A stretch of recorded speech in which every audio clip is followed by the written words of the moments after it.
Friends, I've been excited about this interview for months, and I have to tell you, it did not disappoint. As you know, as a fellow high achieving Catholic woman, you often face the challenge of balancing your personal, your professional, and your spiritual life, while also dealing with the inevitable hurdles that come just from being human. This episode provides invaluable insights into understanding and practicing self compassion. This is a vital tool for you to navigate life's complexities and without losing sight of your faith. So, in this episode, we are going to explore scriptural and theological foundations of compassion, as well as some simple practical tips that you can apply in the day to day. Whether you're juggling a demanding career, family responsibilities, or those ever personal challenges, this episode is going to help you prioritize self care in a faith filled way. Join me right now with my special guest, Karen. Let's get started. Hello, beautiful souls, and welcome to the Persistence in Prayer podcast hosted by Catholic mindset coach, wife, mother, educator, and speaker, Kylie Hein. Kylie is passionate about helping you deepen your relationship with God through the power of prayer. This podcast is a space for high achievers who want to do it all, but also want to prioritize their spiritual life and grow in faith.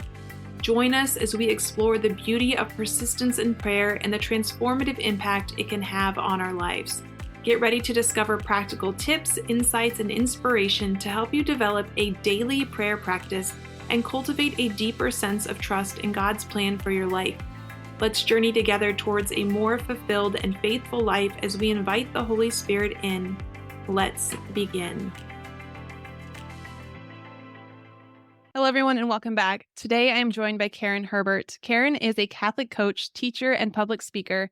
She lives in Minnesota with her husband, Curtis, and together they host the Catholic Midlife podcast. Karen teaches communication and self-compassion classes, coaches one-on-one, and speaks on a variety of scripture, theology, and positive psychology topics. Karen, I'm so grateful to have you with me today to talk about something that I know I need to hear in this moment right now. I've been sick for over a week, and the first couple days of laying on the couch, I was like, okay, it's fine. Everything else can wait. But then by day 3 or day 4 or day 5, the panic kind of started to set in, and oh my gosh, there are so many things piling up. I started to tell myself I was just being lazy. I just needed to suck it up and push through, and the overwhelm started to kick in. So I cannot wait to hear your take on self-compassion. Yes, So Kylie, I think we're all listening to you and thinking, oh boy, I'm totally relating to this.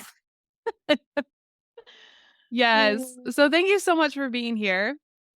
And It is a pleasure. I know you've been traveling a lot this summer. So what kind of fun things have you been up to? Well, I have 3 young adult children, and one of my young adult children was studying in France for the spring semester.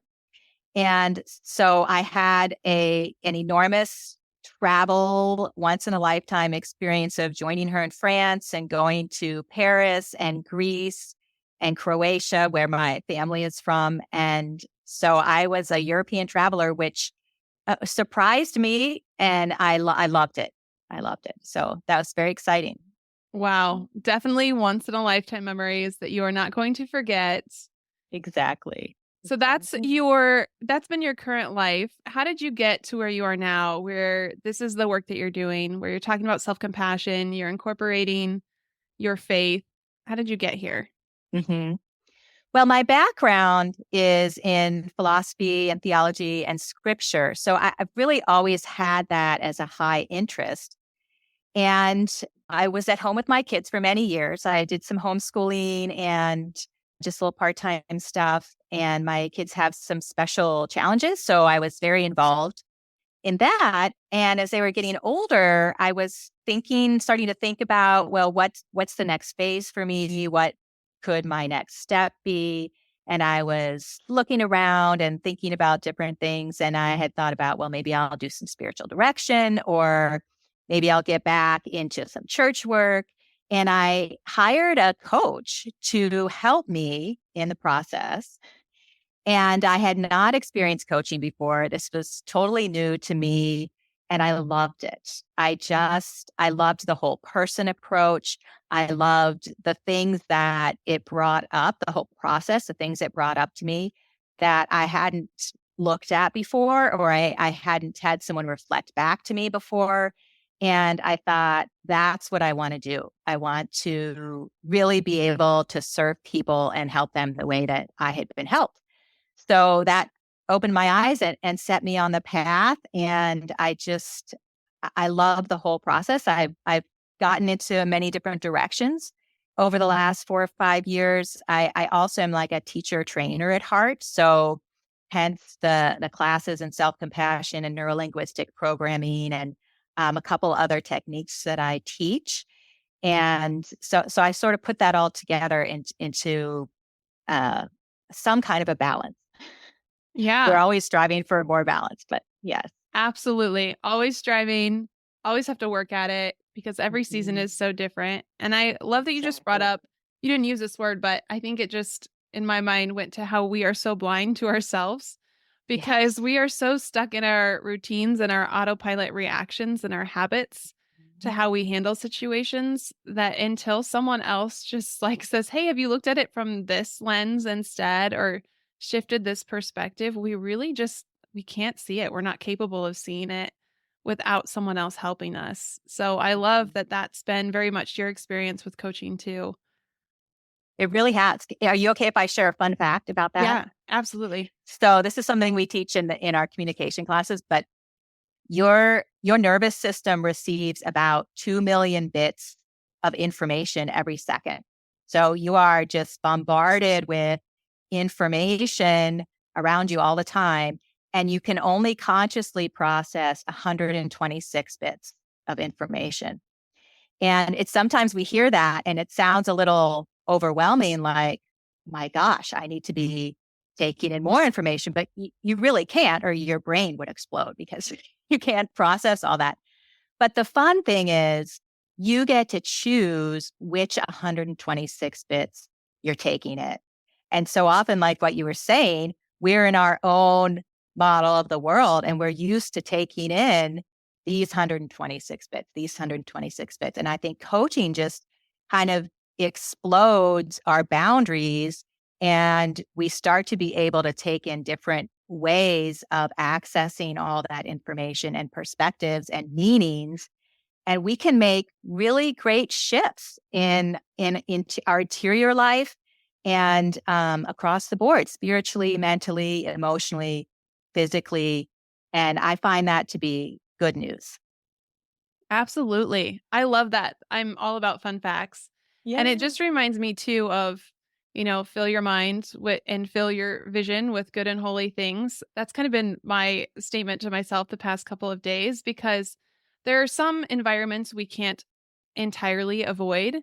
And Yes. so we intake information that maybe we don't want to hear or we don't want to see. And so every time I hear certain things, I'm retraining my brain to pray a Hail Mary or something different that's good and that's holy so that that is not what my mind is recycling over and over again, that it's recycling Yes. different information.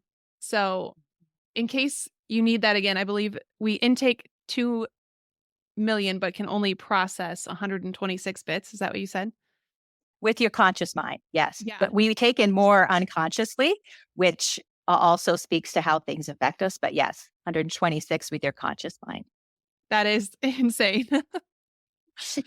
Let's It's talk about crazy, huh? yeah, it Yeah. is. Let's talk about language a little bit. We know in Mhm. coaching, different words mean different things to different people because, again, Mhm. that lens and our perception, or maybe just our misunderstanding of a particular word. So, in self compassion, if we're talking about self compassion, what does Mhm. that mean to you? What does self compassion mean if you had to define it? I think the best short explanation is it's just simply being kind to yourself.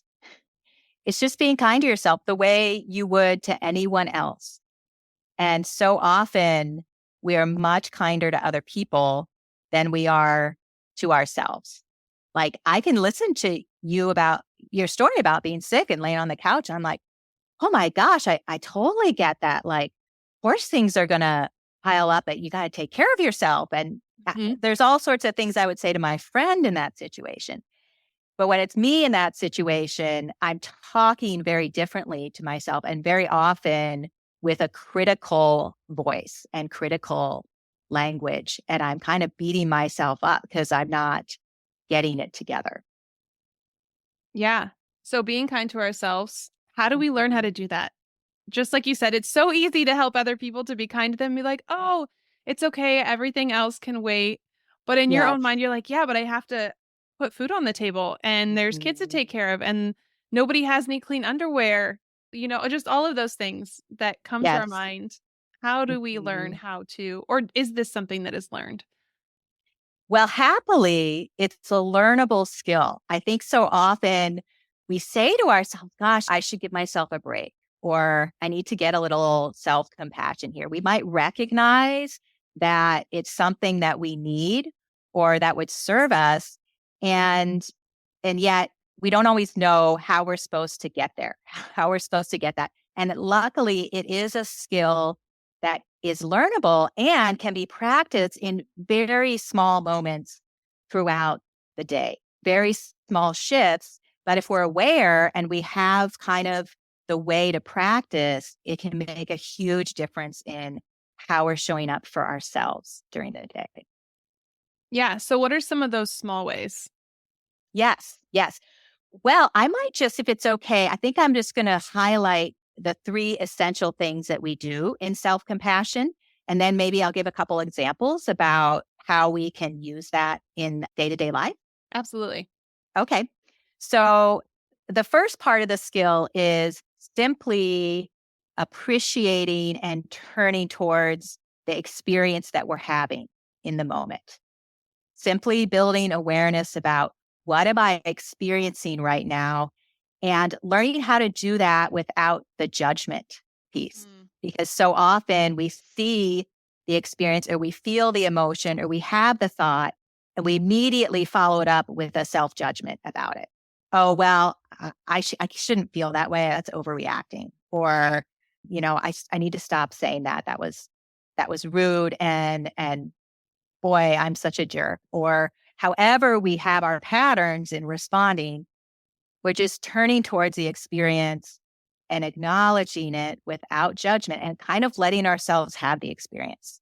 Very often, we're on this sort of rocket path and we're just blazing by all the experiences that we're having in the day and not totally processing them and even becoming aware of what they are meaning to us and how we're responding. So the first part is turning towards our experience and just saying, gosh, that was pretty hard. That was difficult for me. I was feeling some guilt or some shame. And self-compassion, it's beautiful across the board. And it's particularly helpful in the difficult moments when we're turning towards something that's kind of hard for us. And it's not very comfortable or pleasant to experience. So there's this practice of allowing ourselves to sit with something that's uncomfortable and just saying, this is really challenging for me right now.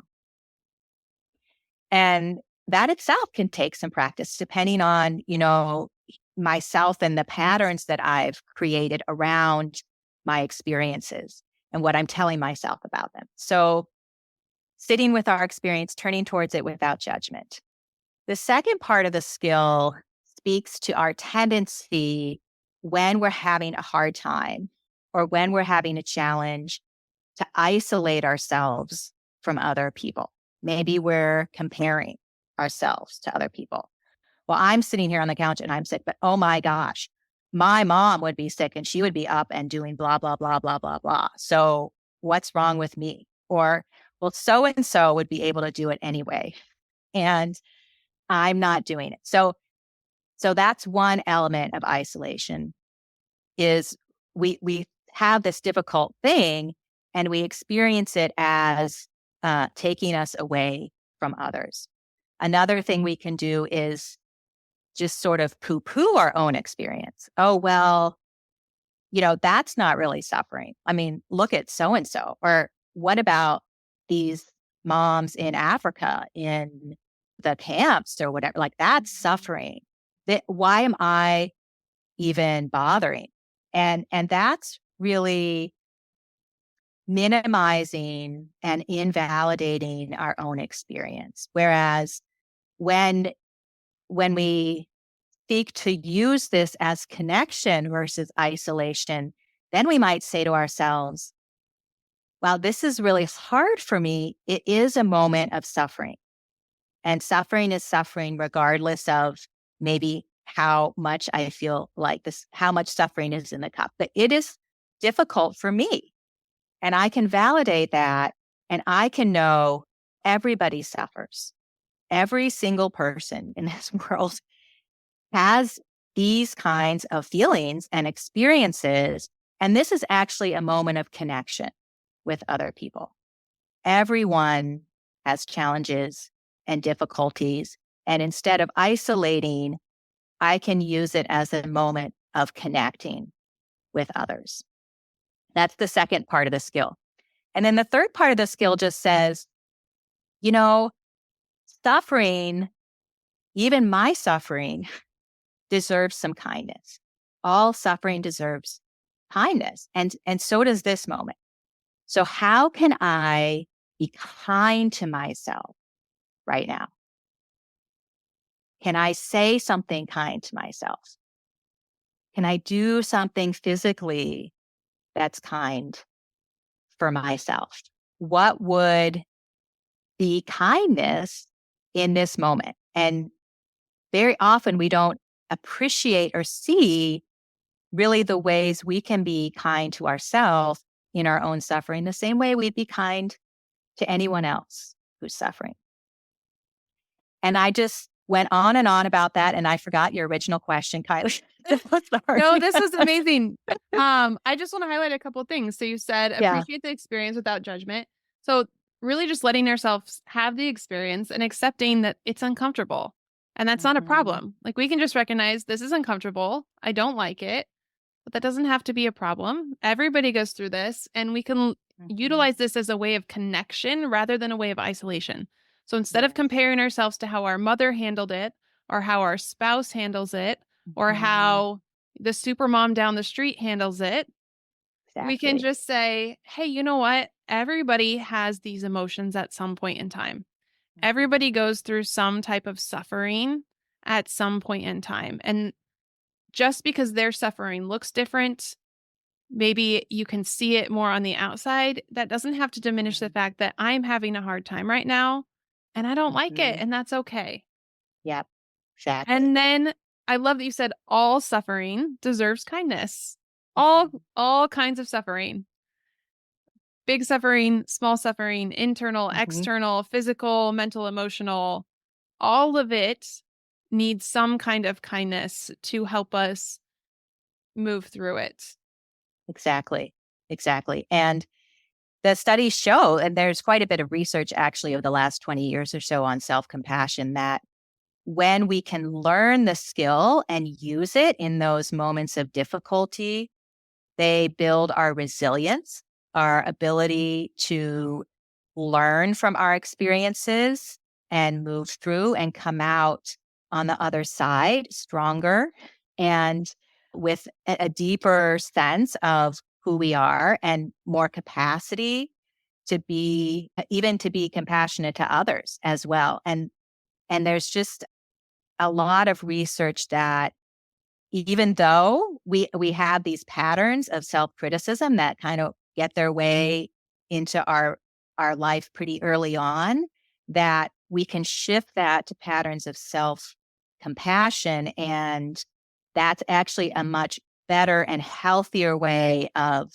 motivating ourselves, of relating to ourselves, of moving through difficult situations in a very positive way. I'd love to hear your take on the theological connection to self-compassion. Mhm.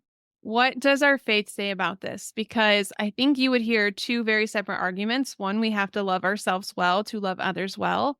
But then there's the flip side of that. It's not about us, it's about serving other people and putting others before ourselves. So what's your take on that? Where's the happy medium? Or are we supposed to be putting aside our own feelings and our own discomfort for everyone else? Or are we supposed to take care of ourselves and sometimes let our children fend for themselves for a while so that we can Mhm. better take care of them later on? Well, I have several directions to go with that. So I might just get started and see where it Yes. takes me. So the first thing is our scriptures clearly say that we have a compassionate God, that God is compassionate towards us specifically. He has compassion on those who love him, and he has compassion on those who don't love him as well. Our God Mhm. is compassionate, and we are meant to know our God. We are meant to know compassion. And why we would decide that we're meant to know compassion for everybody in the world, but not for me, that somehow I'm not in the circle of compassion. That doesn't make any sense. I have to know the Lord. I have to be able to receive who he is. And if he is compassion, then I am meant to know compassion, not just for others, but also for myself, because I too am a child of God. I too am a brother or sister of Christ and meant to be enfolded in God's compassion. And I actually believe that when we can't be self compassionate, we're actually creating a block or an obstacle to knowing the Lord, because that means God's compassion can't get through. Like, well, I know you're compassionate right now, God, but I'm beating myself up. So even that way, even though I know in my head I have a compassionate God, I'm not allowing myself to receive that, because instead of hearing the voice of the Lord, I'm hearing my own voice.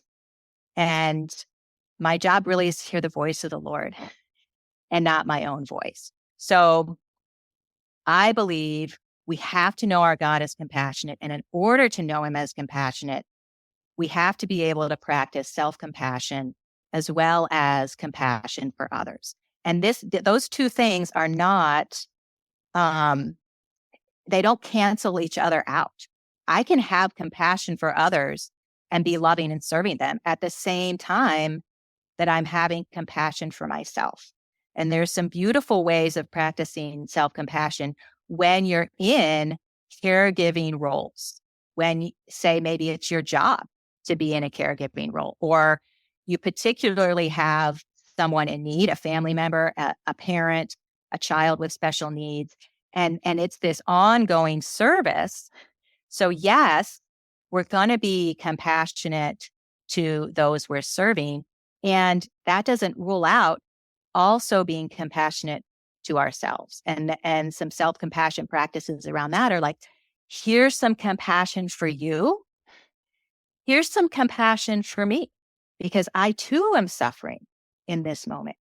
Compassion for your suffering, compassion for my suffering, because we're all in this together. Did that Absolutely. answer your question? Yes. Yes. I love you said we have a compassionate God to all. He's compassionate Mhm. to all of us. And it always goes back to, for me, I remember I've talked about this on the podcast before, and I've written a blog about it, but a priest telling me you're not special. And what he meant by that is like, you're not so special that you're excluded from this thing that everyone else is called to. You're not so special Mhm. that you weren't given a gift to bring glory to God, or you're not so special. And it just reminds me of the same thing. Like, who are you to think that you're so special that God gave compassion to everyone else Mhm. except for you? Like, that's a Mhm. pride thing. That's your own pride getting in the way of God loving you in this Mhm. moment for who you Mhm. are, or thinking that you Yes. need to do something or be something that he's not asking you to be in this moment. He's not asking you to push through in this moment. Maybe there will Mhm. be a time in your life when he is, but that's probably not right now. Right. Right. So, And those moments of the, like you're saying, just just push through, just get over it, just put it aside. Obviously, we all have situations where we need to do that for a period of time before we come back to whatever the experience is. But the self-compassion can happen just in a moment, just by saying, oh, I am feeling kind of frustrated right now. And that makes sense that I would be frustrated right now. And I can be kind to myself that I'm frustrated. And then you can move on. And it actually opens us up to moving out of the negative state because we're having just a little self-validation and talking a little kinder to ourselves. Yeah. And I think just for anyone listening, your brain is going to fight you on this. Your brain's going to fight you. Even as I'm listening to you, I'm like, my own brain is going to go to that. Okay, but the saints would do this or they wouldn't, then that'd be complaining. But it's really, you can have a moment and say, this is hard, and not let that be a time of complaining and bringing it up over and over again. You can tell your spouse, hey, I'm not feeling well. This is really hard for me right now. I'm going to do my best. And vocalizing what is going on to the people around us, I think, is a way of having compassion for ourselves, but also for them. So they understand if you're a little more short-tempered or something like that, you're going through something. And I think when I was in my teacher role, this was so helpful for me. I'm going to be a little more lenient with a kid if they come in and tell me, hey, I only got 3 hours of sleep last night, versus why are you falling asleep in my class? Just that Right. upfront communication of whatever it is that is going on, because we can't see inside other people. We don't know what their experience has been or what they're going through unless we vocalize that.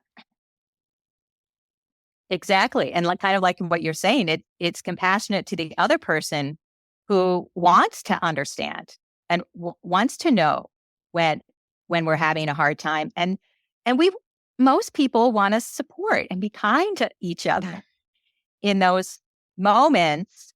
I almost, I don't know if there's a research article on this or not, but I'm pretty sure that I could say that when we're not self-compassionate, that we probably don't receive compassion as well either from other people. It's harder for them to give it because we're not going to receive it as well. I think that is probably very true. Okay. What are some key indicators that you notice in your own life, or maybe the lives of your clients that you work with, that you recognize when you're not showing yourself self-compassion? Are there certain phrases that come up? Are there certain physical actions? What kind of things have you noticed? Well, one of the interesting things I think when people start to practice the skill of self-compassion is they do become very aware of their own tells, as it were. Oh, I can tell I'm experiencing this. I might be trying to avoid something that's uncomfortable. I might not be turning towards this. I might be trying to push it under the rug or shove it down. We all know that doesn't work. Or whatever, push it away because it's suffering and understandably we don't like it. So I think we all get to a point where we can understand maybe when we're avoiding the suffering. Recently, I was there was some conflict in my family, and I was having a lot of guilt come up around conflict and, oh, I should have done this, I didn't do that, and I can't believe that, and beating myself up because I wasn't uh, whatever enough. There's many words I could use. And so once I hear myself telling myself that in my mind, I know it's time to pause and practice the self-compassion. Otherwise, I'm going to be ruminating on this for who knows how long. Rumination is one of my tells that I'm not practicing the self-compassion. I think we all are somewhat familiar with our inner critic, the critical voice. When that comes up, very often that's a tell that it's a moment where self-compassion would be helpful. When we feel like we're isolating perhaps we might want to check in and say, well, what am I telling myself about my experiences and my situations right now? I could need some self-compassion to help me connect with others. Do you have any favorite questions that you ask to help people identify what these tells are, or to identify maybe if there are any situations that lead to this inner self critic more Mhm. quickly? Right, right. So everybody will kind of have their triggers, and suffering comes in a lot of different forms. Sometimes it's physical suffering. Sometimes it's, you know, emotional suffering. Sometimes I've done something and I think I've failed. So I'm having a moment of failure or not be meeting my own expectations. Those can all be moments. And one thing I do in my self compassion class is we run through a list of statements that are validating to ourselves in moments of difficulty and statements that are invalidating to ourselves in moments of difficulty. And pretty much across the board, everyone who takes the class looks at that list of invalidating statements and is like, oh my goodness, I say those all the time. And I hadn't recognized what I was doing by invalidating myself and my own experience. So that's one example that I think kind of highlights that for people. We also have a session on the inner critic and how we're relating to the inner critic and getting pretty aware of how that voice is operating so that when we hear it, we can take the opportunity to practice some self-compassion. And one of the very, very most favorite parts of the class for a lot of people is we try to also get in touch with our self-compassionate voice. And many of us, it's just, we're really more familiar with the critical voice. And we also have a compassionate voice. And so we get used to hearing that. What would that sound like? How do I feel when I'm using my compassionate voice versus my self-critical voice? And so it kind of expands us into, well, what do I do instead? If I'm not running these patterns that I've been running for so long, and it helps us know what to do instead. And people sort of have aha moments as they go through about how it all shows up for them. Can you give us some examples of invalidating statements and then validating statements? Yes. Yeah. Um, just get over it. It's not that big of a deal. Like, why are you so upset about that? Or, other people don't have this problem. Just just do what they do. Like, you're overreacting or you're underreacting. Or invalidating statements can be labeling people. So instead of just saying, wow, I could have asked that further question that would given me more understanding. And maybe, I don't know, but maybe the conflict would have been quenched in the bud instead. Versus, I'm so inconsiderate. Can't believe I didn't think about asking that question. And a really loving and kind person would have taken more time to figure that out. And I'm just kind of an idiot. So labeling like that is extremely invalidating. Any kind of minimizing of our experience, there's reasons why we have the difficulties and the challenges. And and maybe someone else would respond differently in a particular situation. And I would respond differently in a situation that would be challenging to them. That there's reasons why things are difficult and are sufferings for us. And it all makes sense and is valid if we understand the whole picture of our life or about somebody else's life. And all of that deserves to be validated. And validating doesn't mean you're going to stay there. There's always room for choice to make changes. And when we invalidate, we sort of shove it away and we don't allow for the transformation. Kind of one of my favorite things, aha moments for people around invalidation, is sometimes the things that we say, well-meaning things, can also be invalidating. Well, it's okay. God has a plan in this. Or it'll all turn out all right in the end. And those things are true.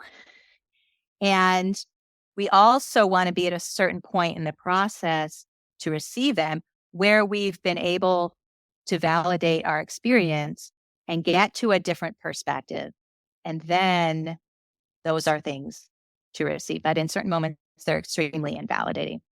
Yeah, it reminds me of empathy versus sympathy. So empathizing, recognizing where they are and being with them where Yeah. they are versus trying to just pull them out of it and move them forward before they're ready, before they've had time Mm-hmm. to, as you said, that first essential experience what they are experiencing. We can't Yes, skip exactly. that step.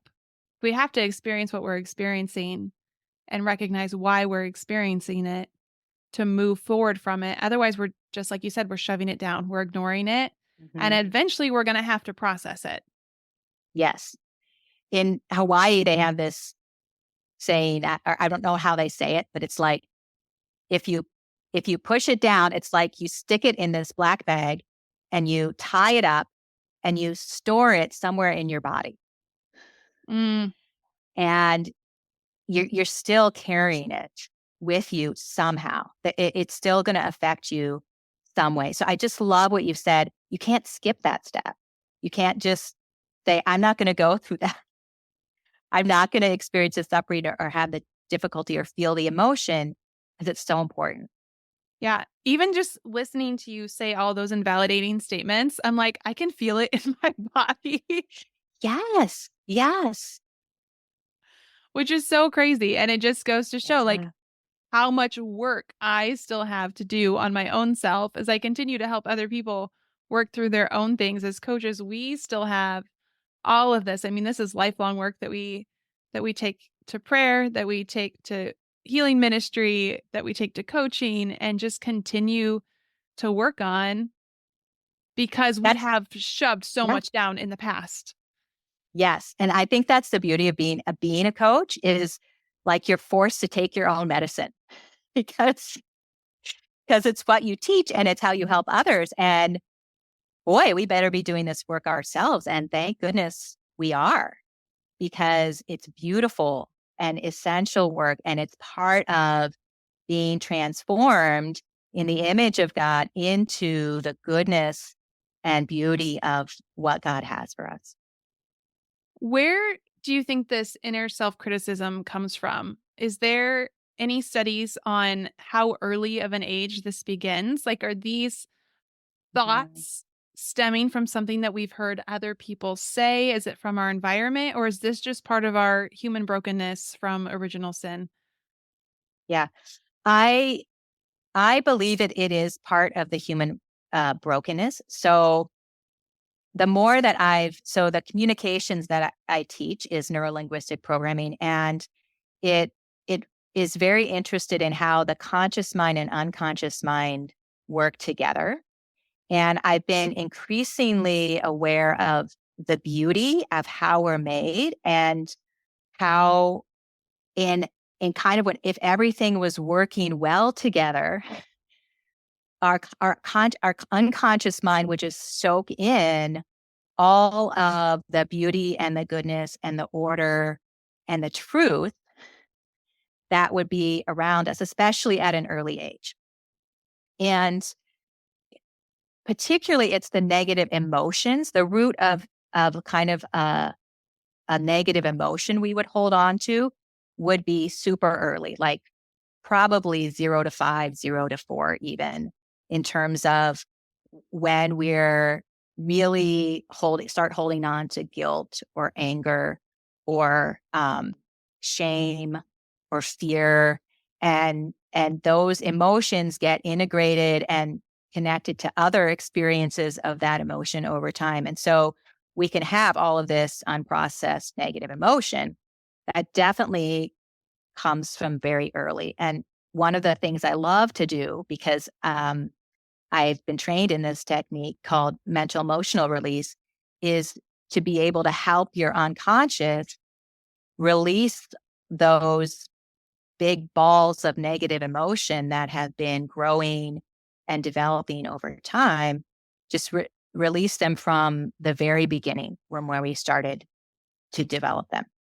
When it comes to limiting beliefs, some of those are going to be created early on, and some of them are going to be potentially created later if you have a really extreme event, right? If you have a significant emotional event or suffering event at any point, you can create the limiting beliefs. However, many of them will be from our early growing up years as we start to try to understand the world around us and what it means and what I must do or must not do, or how life needs to work.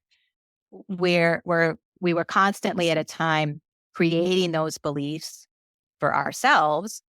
And again, as you know, as a coach, if we've never examined them fully, they may not be serving us and may not be something that we want to hold on to. But I think those can be at any time developed.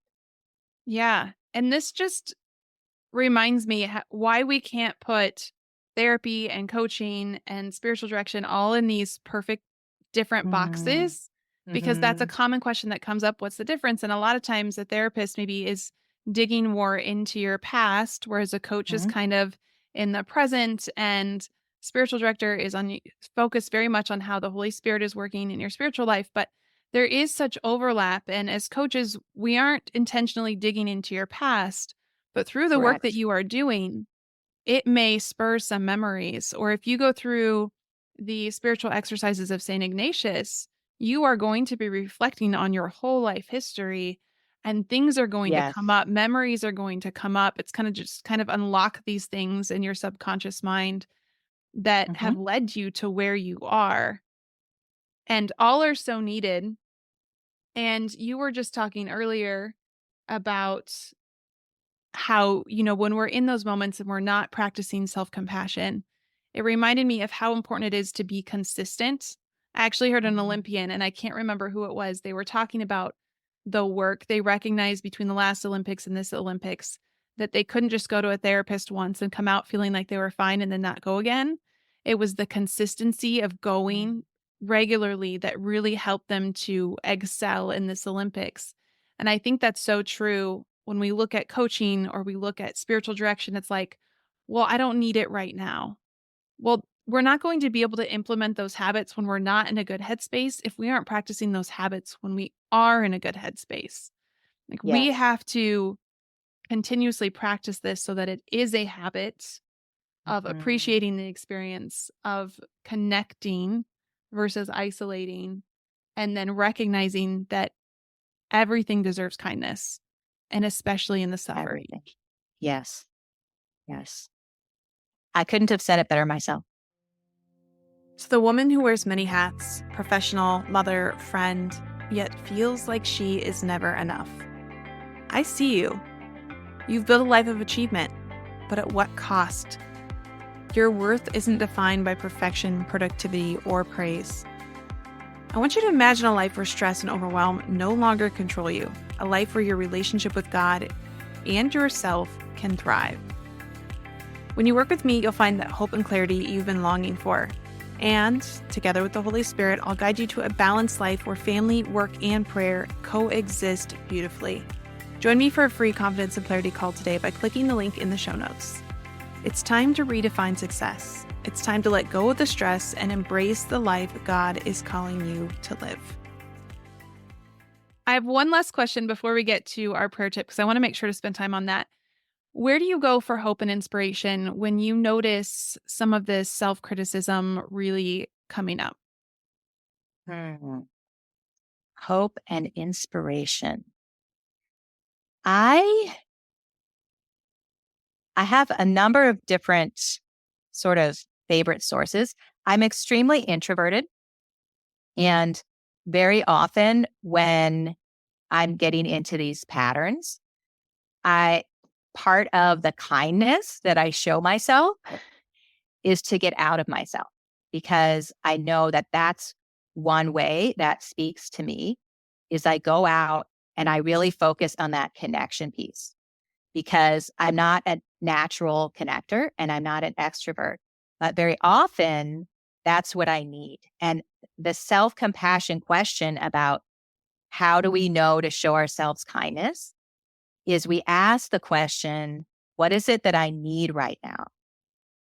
And then we're very honest about the answer, not necessarily what do I think I would like right now Mhm. or what sounds good right now, but really what is the need that's not being addressed right now. And so for me, very often it's connection. I I have the the theological, the prayer bent, the spiritual bent. So it's not that I don't find hope and inspiration there. I find tremendous hope and inspiration there. When I'm struggling with self compassion, very often that's not what I need. I need to get out of myself and experience the human connection. And that helps me to reset and get back into my self compassion. Again, for other people, maybe your listeners are just extremely active, they're extremely extroverted, they can't slow down. And when they say, what do I need right now? They might have a very different answer. And part of practicing the self compassion, again, is learning for yourself to understand where are my areas of need and what is it that I could do that actually is the kindness I need right now. Yes. Get out of myself. What do I need versus what I want to do? Because what we Hmm. want to do often is more self destructive than what we know Hmm. that we need to do.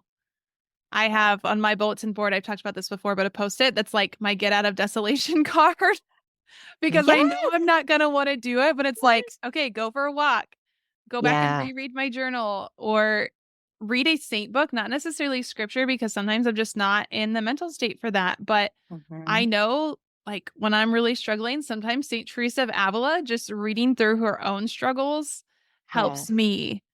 Or reading through the examples in Father Timothy Gallagher's book about spiritual desolation. I'm like, okay, this is what's happening. Now I need to get off my butt and go do something about it because sitting here is not helpful. And it also makes me think of the temperaments, which is something that I'm well versed in. Hmm. You know, maybe someone who's introverted, who's a melancholic, they need to go do something, physically do something because Right. they're going to keep ruminating and they can read Hmm. something different, but they're still going to keep ruminating. And so they need a different environment versus someone Yes. who's sanguine, who's always social. And that's the way that they cope is by being social and just ignoring the feelings because they don't want to feel them. Maybe they need to go more inside and have some quiet time and reflect. I think you're right on, Kylie. I agree. I would love to hear before we get to our prayer tip where everyone can find you. I think you have two different websites. Is that correct? Do yes. So my husband and I are on a website. It's thecatholicmidlife.com. And you can access information there about our podcast or our coaching services there. I also have a website that tends more towards my public speaking and my training offerings, and that's karenvherbert.com. Just my name, Karen V as in Victor Herbert.com. And so they're slightly different information on each of them. And what state are you in for anyone who's maybe a little more local to you for public speaking? Sure, I'm in Minnesota. I live in the Twin Cities, and we're in a northern suburb of Minneapolis. Awesome. Okay, I Yeah. can't wait to hear about your prayer tip because this is one I have not heard before. You said you are currently discovering the power of lamenting in prayer. Can you explain that Oh, more?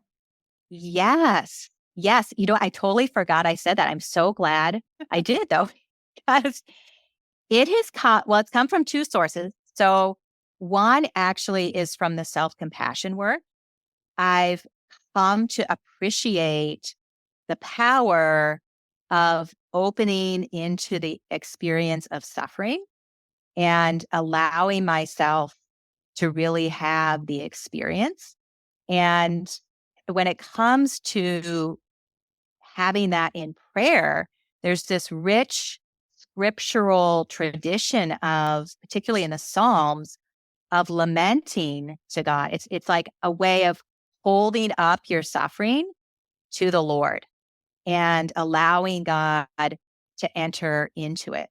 So it's really come from practicing that particular part of the skill in having the experience and then offering it to God in a lament that has trust and love, and also deep acknowledgement of this difficulty or suffering that I really am going through and that really is hard. And I love that the scriptures tell us that God hears our laments. He hears our suffering. He knows what we're experiencing. He's entered into it and already transformed it. Yet here we are in life being called also to go through this life's experience and offer those to God. So it's come from the self-compassion work. And also there's a theologian called N.T. Wright or Tom Wright. And he has some very beautiful, really exhortations around the power of lamenting in the history of the Jewish people and the Christian people, that it is that very powerful way of relating to God and of kind of bearing our souls before God about where we want him to come and how we want him to enter into our experience of suffering with us, knowing that he too has experienced suffering and can walk with us in that. And we can lament for ourselves, for others, for the world, and the suffering that's going on in the world. And that it's almost like it opens a door for um, for God to come and be with us in that. I absolutely love that. As you were speaking, I was reflecting back on when I was pregnant with my son and I was teaching, and I was sick my first pregnancy. Second Mm. pregnancy was even worse. And I was always like, okay, Lord, like I'll carry this cross and I'll offer it up and I'll offer it up. And then there was one day I got out of my car and I was walking into the school building, and I was gonna throw up in the grass before I ever even made it into the school Yeah. building. And I'm walking in with students, and I just remember saying, Lord, that's it. I can't take any more. I'm done. Like, Mm. this is enough. Please, no more. And just that vulnerability and that being open, that lamenting of, God, this is what Mm. I'm going through. And just being honest that, Lord, this is a lot right now. The Right. suffering is a lot. And we don't have to hide that from him. He already knows. He does. He does. And he wants to be with us in that. Yes. Yes. And Mhm. that we're not supposed to carry it all by ourselves. We're not just supposed to Mhm. say, okay, how much more do you want to give me? Give me more. Give me more. Right. I must be supposed to bear this burden on my own. Yes. He wants to share that with us. He wants to help us carry it Yeah. and ask him for it. Like he takes joy in us asking for him to share that burden with us. What a Yes. beautiful prayer tip. Thank you. Yeah. I haven't really shared that before. So it's an honor to be able to do that with you. This has been such incredible conversation. I've learned so much and I can't wait to go back through it and listen to it all again. But I just want to go back to your three essentials in case anyone missed it, because repetition, we just have to keep filling our minds with all of this good stuff. So Mm. think back to the 126 bits. If you didn't get it the first two times, I'm going to repeat it again. Appreciate the experience without judgment. So just let yourself experience what you are experiencing and accept that it's uncomfortable and don't judge it. Number two, self connection versus isolation. So, comparison to others or invalidating your experience is not helpful. So, just think of how your experience is shared with others around the world. And number three is all suffering deserves kindness. Did I miss anything? You got it. Well done. Awesome. You are such a joy. Be sure to go check out Karen, her speaking, and her courses. She is doing incredible, wonderful work. So thank you, God, for Karen and her yes. And thank you, Karen, for being here. Thank you, Kylie. Beautiful souls, thank you again for journeying with me. If you have been blessed by this episode, it would mean the world to me if you would leave a review. Be sure to screenshot it, share it on your social media stories, and don't forget to tag me on Instagram or Facebook at Kylie M. Hein. Stay persistent in prayer, protect your peace, and as always, share the light of Christ with everyone around you.